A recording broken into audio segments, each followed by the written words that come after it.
There's a lie we tell high achievers in this country. We tell them if you just work hard enough, you can do it all by yourself. I'm here to tell you that lie will wear you out. And worse than that, it'll cost you the people who should have been part of the win in the first place. Last week, we talked about financial wealth. This week, we talk about the one I believe is actually more important. And it's the one most of us are worst at tending. Relationship wealth. The people in your life. You're back with Decoding Wealth. I'm D. Echols. This is episode 3 of our Fresh Method series, built from my peeps, working professionals, blue-collar wealth builders, anybody building something real on the side of a demanding career. 5 pillars of real wealth. Today we're opening up the R, relationship. And I want to say this up front. If you ever feel like you're winning on paper, but losing at home, losing with your friends, losing with your people, this episode is for you. Don't turn it off. I'm going to be straight with you, and I'm going to give you something you can use today. Relationships are not a side dish. I grew up understanding this in my bones, even before I had language for it. I told you in episode 1 about my mother, fierce, single mom, worked herself to the edge to keep me off the streets. And I told you about the day she sat me down after high school with 3 options on the table, college, a job, or the military, and would not back down until I picked one. 3 options, no fourth, no drifting, no I'll figure it out later. I want you to hold on to that as we go through this episode, because that's what inner circle love looks like when it's working right. It's not just somebody who's present in your life. It's somebody who refuses to let you drift. My mother didn't back down because she wanted more for me than I knew to want for myself. She saw the version of me I couldn't see yet, and she refused to back away from him. That is relationship wealth. Not somebody who agrees with everything you do, somebody who refuses to back down on the things that matter most. The people in your inner circle who do that for you, protect them. Pour into them. Pick up the phone when they call, because what they are giving you, you cannot buy and you cannot replace. But I also told you in episode 1 about my aunts, my uncles, my cousins, my grandparents who took me to church on Sundays, the family that filled in around her. That wasn't a nice to have in my life. That was oxygen. That was the reason I made it out of my neighborhood to the pitcher's mound at Comiskey Park to raise my right hand for the Navy. I want to be more specific about that. My uncles would let me hang out with them on the weekends, took me to play basketball, took me bowling, spent the kind of hours with me you can't measure on a clock. And as they did it, they were teaching me things. What it looks like to grow up. What it looks like to be a man. Some of it was said out loud. Most of it was just modeled in front of me until I started doing it myself. My aunt and one of my grandfathers helped teach me how to drive. That sounds like a small thing. It is not. The patience it takes to put a teenager behind a wheel and stay calm in the passenger seat while he learns, that's its own kind of love. That's somebody saying, I trust you with this thing that can hurt you because I believe you can handle it. And I remember hanging out with my other grandfather in his garage while he worked on cars. He let me be there. He answered when I asked. He didn't shoo me away when he had work to do. That's a different kind of teaching, the kind where the adult doesn't perform for you.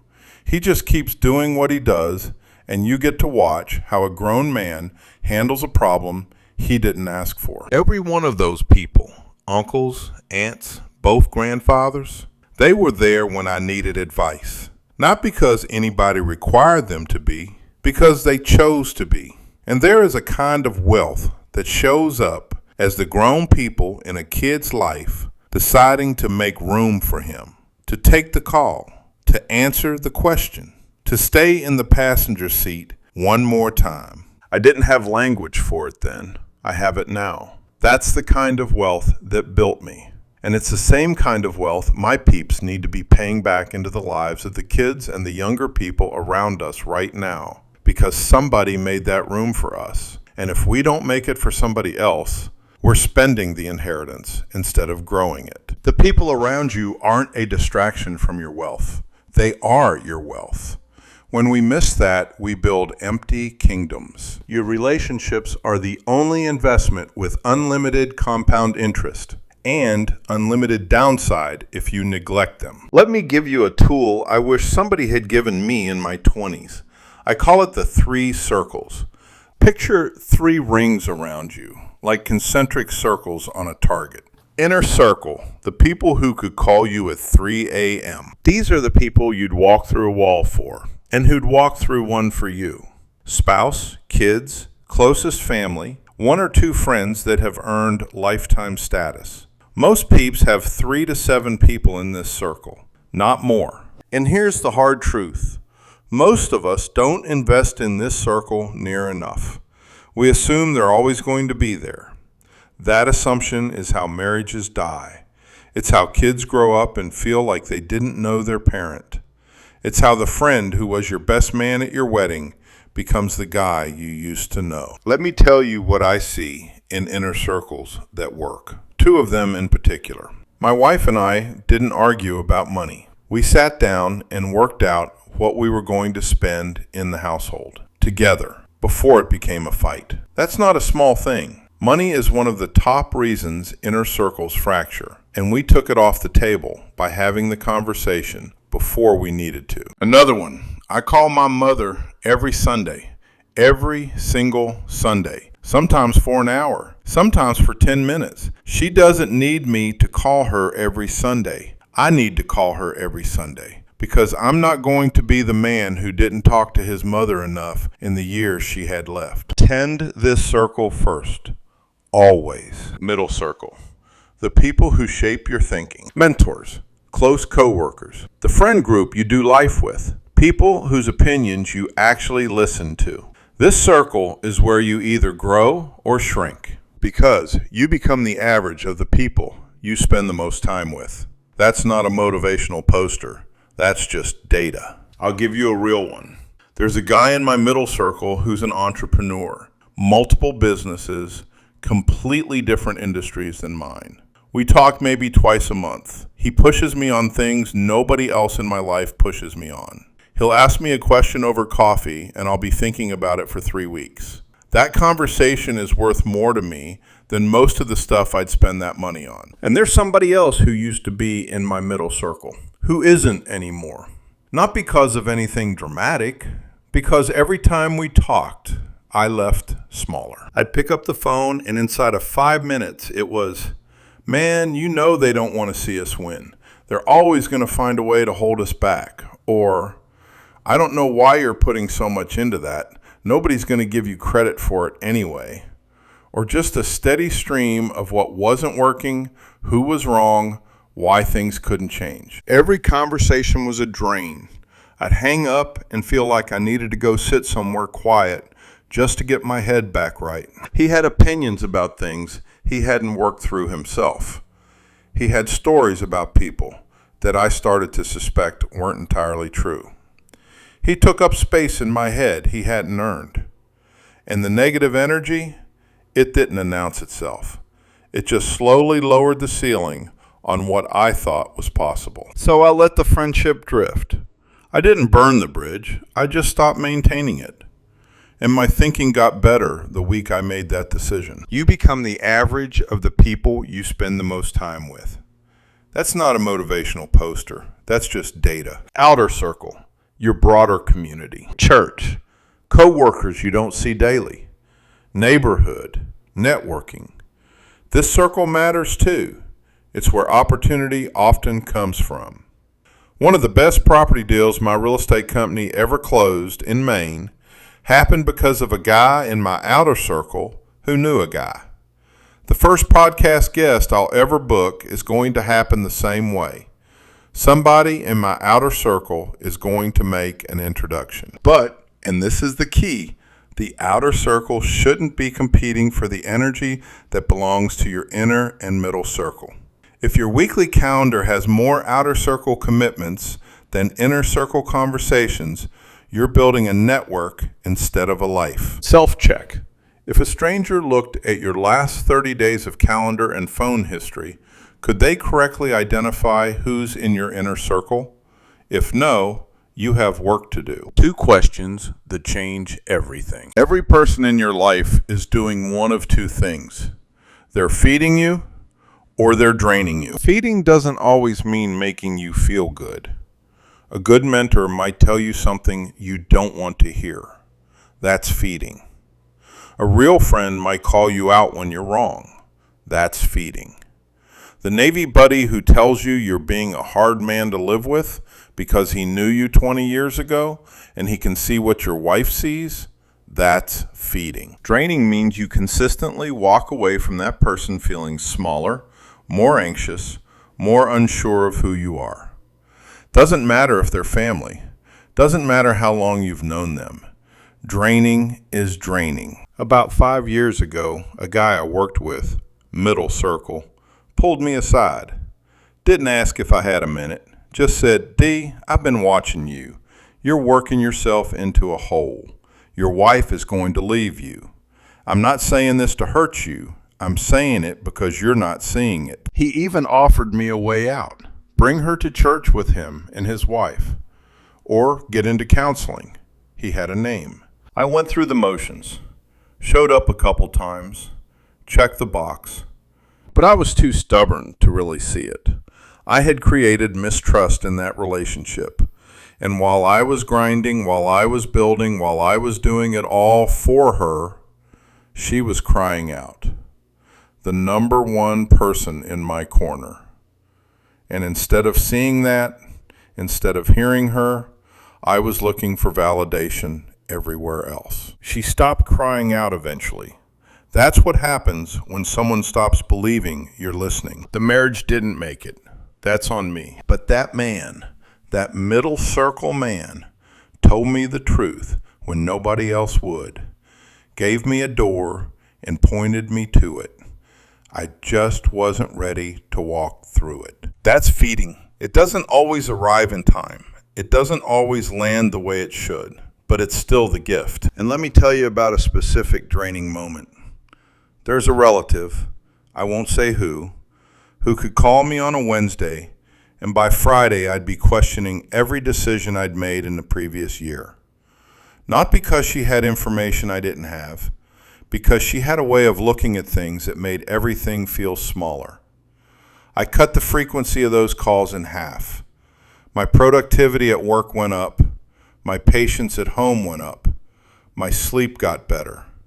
Same person, different dosage. You don't have to cut people off, but you do have to be honest with yourself about where they fit, and you have to stop giving inner circle access to people who haven't earned it. I'll tell you a story I'm not proud of, but I'll tell it because it might save somebody listening. Let me take you back to 2017, Maine. I'm sitting on the couch in the living room, laptop open, deep in a recruiting campaign. This was the work, finding drivers, writing copy, running numbers on what was landing and what wasn't. I was locked in. The kind of locked in where you look up and 2 hours have gone by and you didn't notice. I was home, body in the house, couch in the living room, and I was completely gone. Now look, I've always worked hard, always. That's not a flex, that's a confession. Working hard was the only thing I really knew how to do. And when life got harder, I just worked harder. That's how I lost my inner circle. Not through some big betrayal, through working hard at the wrong thing for too long. We took the family camping. The whole point of the trip was to step away, be outside, be together, be a family for a few days with nothing else pulling on us. I couldn't put the phone down. I was checking emails between meals, stepping away from the fire to take calls, walking off into the trees to answer a dispatch question that could have waited until Monday. My wife would watch me do it, and she would get angry. I could see her getting angry, and I could not understand why. In my head, I had a clean story. I was doing this for us. I was building something. The phone calls were the building. The emails were the building. If I didn't answer them, the building stopped. That was the math I was running. And it wasn't a one-time thing. It happened more than once. Several trips, same pattern. We'd drive hours to get out there to be together, and I'd be somewhere else inside my own head the whole time. Eventually, she stopped saying anything about it. She'd just glare at me across the campsite, and I'd put the phone down, frustrated with her, frustrated that she didn't see what I was building for us, frustrated that she couldn't just give me a few minutes to work. I had it completely backwards. She didn't want me to stop working. She wanted some of my time. She didn't want me to stop working. She wanted some of my time. That was the whole ask. That was the entire ask. And I was so locked into the word for that I could not hear the word with. That's what forethinking does to a man. It dresses up neglect in a suit and calls it provision. It turns presence into a luxury you keep promising to deliver later.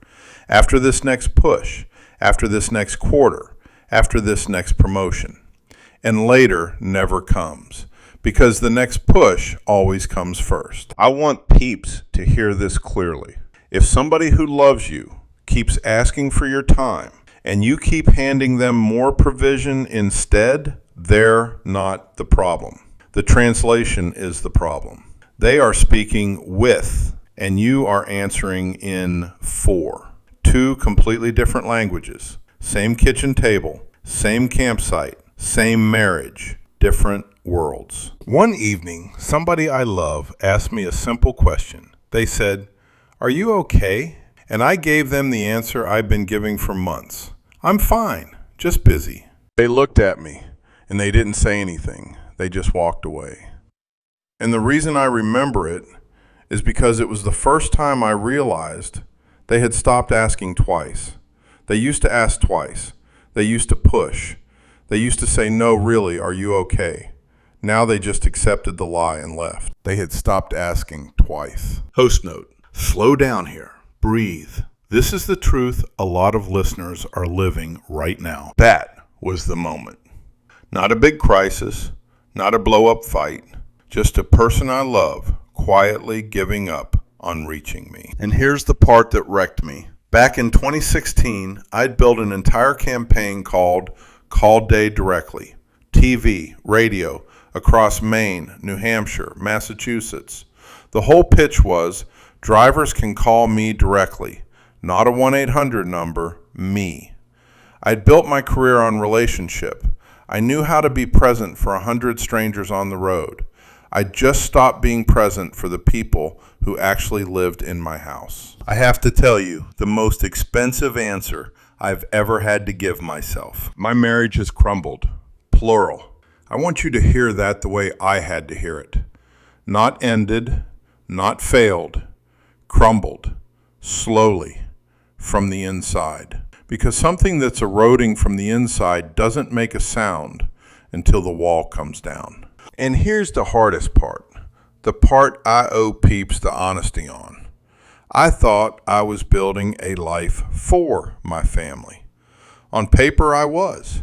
The houses got nicer, the accounts got bigger, the climb kept climbing. Outwardly, it looked like exactly what a man is supposed to do. What I was not doing was building the relationships inside that life. I confused building a life for them with building a life with them. Two completely different things. And the cost of confusing them is everything. I was building a house while the people who lived in it walked out. I'm not telling you this to point fingers at anybody but me. Whatever ended in my marriages, I have to own the part that was mine. And the part that was mine, the biggest part, was that I worked hard at the wrong thing for too long. I gave the best of myself to dispatch boards and recruiting calls and warehouse logistics and quarterly reviews. I gave the leftovers to the people who promised before God to be there for the long haul. They didn't sign up for leftovers.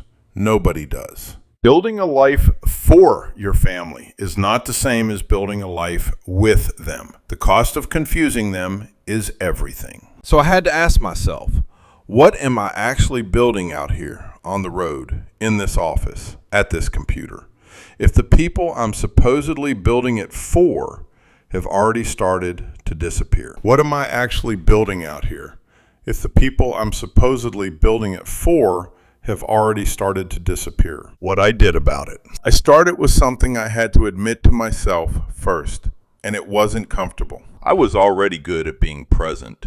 At work, for the people who reported to me, I had all the time in the world. A driver needed to talk, I stopped what I was doing. A fleet manager had a problem, I was in. My door was open, my phone was answered. The people I let at work never had to wonder if I was available. But the people in my inner circle, the people who didn't need a work reason to reach me, I made them wait. I made them compete with a dispatch board. I made them feel like they had to earn a version of me that my drivers got for free. So what I changed was this. I started being present when the people outside of work wanted to talk. I stopped treating those moments like interruptions. When my inner circle came to me, I put the phone down. I stopped what I was doing. I gave them the same quality of attention I'd been giving people I was paid to manage. And here's what hit me when I did that.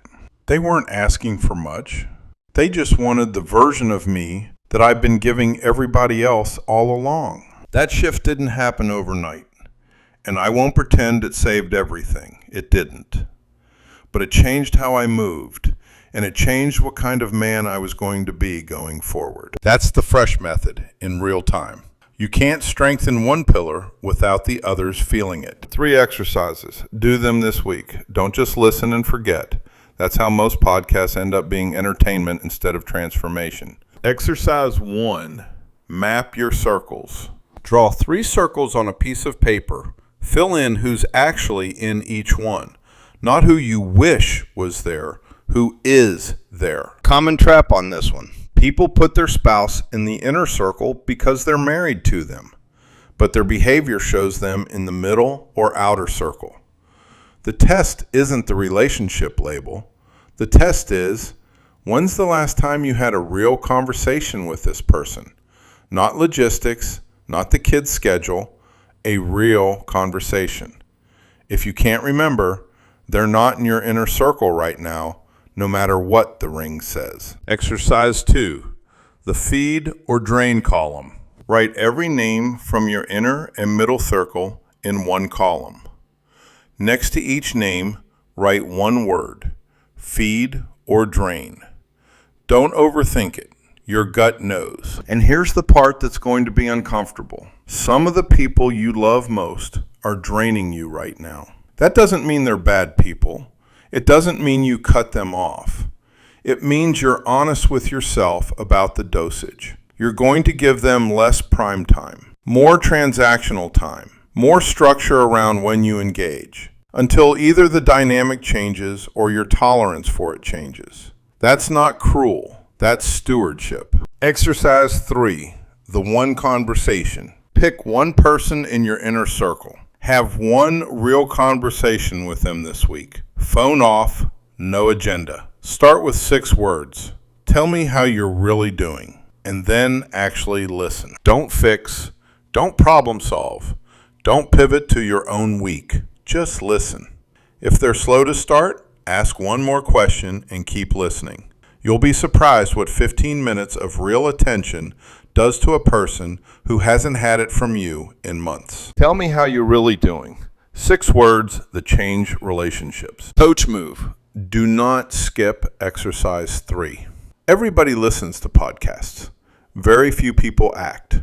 Be the one who acts. Before I send you to the next step, take one breath and let this episode settle. 3 circles. Inner, middle, outer. Tend the inner first. 2 questions. Feed or drain? Be honest about who's doing which. 1 conversation. This week. 6 words. Tell me how you're really doing. You don't have to overhaul your life. You have to start one conversation. The rest follows. 2 things before you go. 1. If the 3 exercises I just gave you felt heavy, you don't have to work through them alone. That's what my peeps tell me they need most. Head over to decodingwealth.net. The free ebook is there, and the DCW app is there too, with 5 AI coaches built in. The relationship coach is one of them. Daily encouragement in your pocket whenever you need it. Everything lives at decodingwealth.net. 2. Here's my ask. If this episode shifted something for you, send it to the person in your inner circle. Let them hear it with you. Talk about it together. That's how a podcast becomes a tool instead of background noise. And if you know somebody, a friend, a coworker, a brother, somebody you love, who is winning on paper and losing at home, send them this episode. Don't say a word, just send it. Let the conversation start itself. I'm D. Echols. This has been Decoding Wealth, Episode 3, The Relationship Pillar. Next episode, we step into the E, Emotional Wealth. What to do with everything you've been carrying and not talking about. Because most of us are carrying way more than we ever put down. And the cost of that carrying is higher than any of us want to admit. Until then, go find your people and actually be with them.